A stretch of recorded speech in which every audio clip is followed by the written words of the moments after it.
अधूरा ज्ञान, जगह केरला बीच। गाइस, इस शिप में छेद होने के कारण इसमें पानी भर रहा है, लेकिन आप लोग परेशान मत होइए। बचाव कार्य के लिए लाइफ बोट का इंतजाम किया है।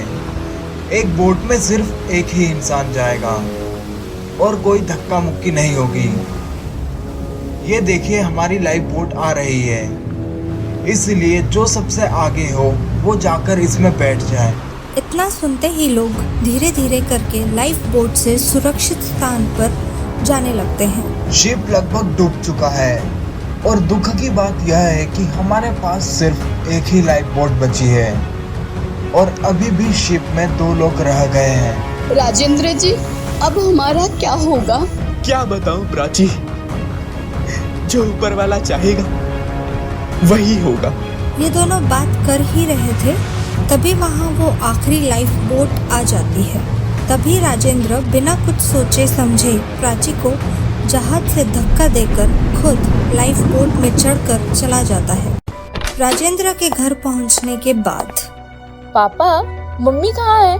बेटा मुझे माफ कर दो, तुम्हारी माँ समुद्र में डूब गई और हमारे बीच नहीं रही, और मैं तुम्हारी माँ का हत्यारा हूँ, क्योंकि मैंने इन्हीं हाथों से उसे जहाज से धक्का दिया था जिसमें डूबकर उसकी मौत हो गई। आपने इतना घिनौना काम किया, आपने मेरी माँ की जान ले ली और आप ये सब मुझे बता भी रहे हैं। लेकिन बेटा मैं... मत कहिए मुझे बेटा, आप एक खूनी हो। मैं खूनी के साथ नहीं रह सकती। आज से मेरा और आपका कोई रिश्ता नहीं। और मुझे ये समझ नहीं आता आप वापस क्यों आए, वही डूबकर मर क्यों नहीं गए? इतना कहकर अंकिता वहाँ से चली जाती है। बेटा मुझे माफ कर दो प्लीज, मुझसे ऐसा मत कहो। लेकिन अंकिता उसकी कोई बात सुने बगैर अपने कमरे का दरवाजा जोर से बंद कर लेती है। 2 दिन बाद। अंकिता बेटा, मुझे तुमसे एक बात करनी है। मैंने कहा था ना, मुझे बेटा मत कहना। और जहाँ तक रही बात करने की, तो मुझे कोई बात नहीं करनी। तुम्हारी माँ की आखिरी इच्छा थी कि मैं तुम्हारी शादी करवा दूं, जिससे तुम्हारा घर बस जाए। अच्छा, ताकि मुझे भी कोई बीच रास्ते में ऐसे ही छोड़कर चला जाए। मैं कोई शादी वादी नहीं करूंगी। बेटा, सब एक जैसे नहीं होते। क्या तुम अपनी माँ की अंतिम इच्छा भी पूरी नहीं करोगी? मैं इतनी भी गई गुजरी नहीं हूँ कि अपनी माँ की अंतिम इच्छा भी पूरी ना कर सकूं। इसलिए बांध दो मुझे किसी खूंटे से, मैं जी लूंगी। इस प्रकरण के बाद कुछ दिनों में अंकिता की शादी अर्नव नाम के लड़के के साथ बहुत अच्छे तरीके से हो जाती है। कुछ दिनों बाद अंकिता को खबर मिलती है कि उसके पिता की मृत्यु हो चुकी है, लेकिन उसके परिवार में कोई भी न होने के कारण अंकिता को ही अपने पिता का अंतिम संस्कार करना पड़ता है और वो रोते हुए अपने उसी घर में घूम रही थी जिस घर में उसका बचपन उसके माता पिता के साथ बीता था। क्यों पापा, आप तो मेरी माँ से बहुत प्यार करते थे, फिर भी आपने उनके साथ ऐसा क्यों किया? क्यों किया? मुझे लगता है कि ये सब सिर्फ एक सपना है। आप ऐसा कर ही नहीं सकते। मेरी माँ और मेरे पापा दोनों ही मेरे पास हैं और थोड़ी देर में ही मेरी नींद खुल जाएगी और आप दोनों मेरे पास आ जाएंगे। लेकिन अंकिता को ये नहीं पता होता कि वो कब अपने पिता के कमरे में आकर अपने पिता की अलमारी खोलकर उनकी डायरी निकाल लेती है। पापा की डायरी? पापा डायरी कब से लिखने लगे? इसमें जो डेट डाली हुई है 3 सितंबर 2021, ये तो वही डेट है जब मम्मी की डेथ हुई थी। मेरी प्यारी प्राची, तुम सोच रही होगी कि मैंने तुम्हारे साथ ऐसा क्यों किया, लेकिन मुझे अपनी इकलौती संतान के लिए इतना टफ डिसीजन लेना पड़ा। अरे मैं तो तुमसे इतना प्यार करता हूँ कि तुम्हारे साथ ही समुद्र में समा जाना चाहता था, लेकिन अगर हम दोनों इस दुर्घटना में मारे जाते तो बच्ची का क्या होता? पहले मैंने सोचा कि तुम्हें सही सलामत निकाल दूं, लेकिन फिर मुझे समझ में आया कि तुम पहले से कैंसर जैसी भारी बीमारी से जूझ रही हो। 6-7 महीने में तुम्हारी मौत हो जाती, जैसा कि डॉक्टर साहब ने कहा था।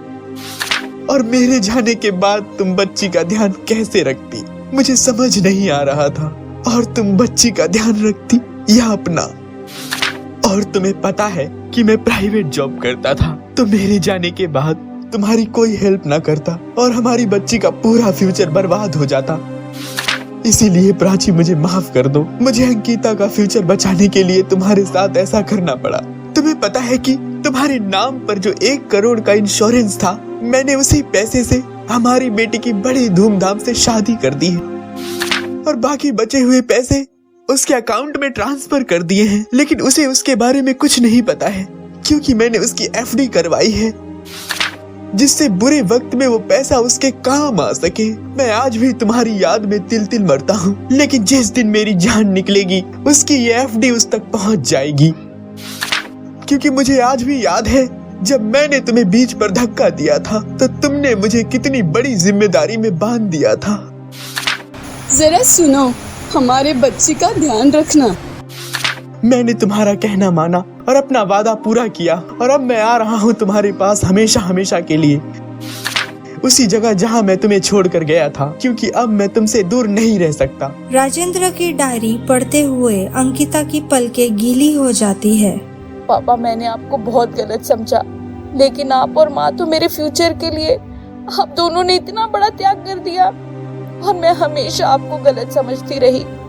लेकिन आपने मुझे ये सब क्यों नहीं बताया?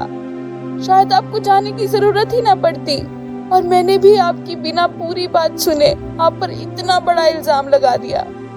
मुझे माफ कर दीजिए पापा, मुझे माफ कर दीजिए। आज मुझे समझ में आ रहा है कि आप हमेशा कहते थे कि बेटा अधूरा ज्ञान हमेशा हार्मफुल होता है, और आज देख भी लिया। Narrated by Vanshika Navlani, Ravi Solanki as captain Ram, Shehnaz Shaikh as Prachi, Bajrang Bali as Rajendra, Sheetal Mahajan as Ankita. Story written by Kunal Goyal and Aman Singh. Story edited, directed and produced by Kunal Goyal and Aman Singh. Sound effects designed and applied by Kunal Goyal and Aman Singh. Music applied and designed by Kunal Goyal and Aman Singh.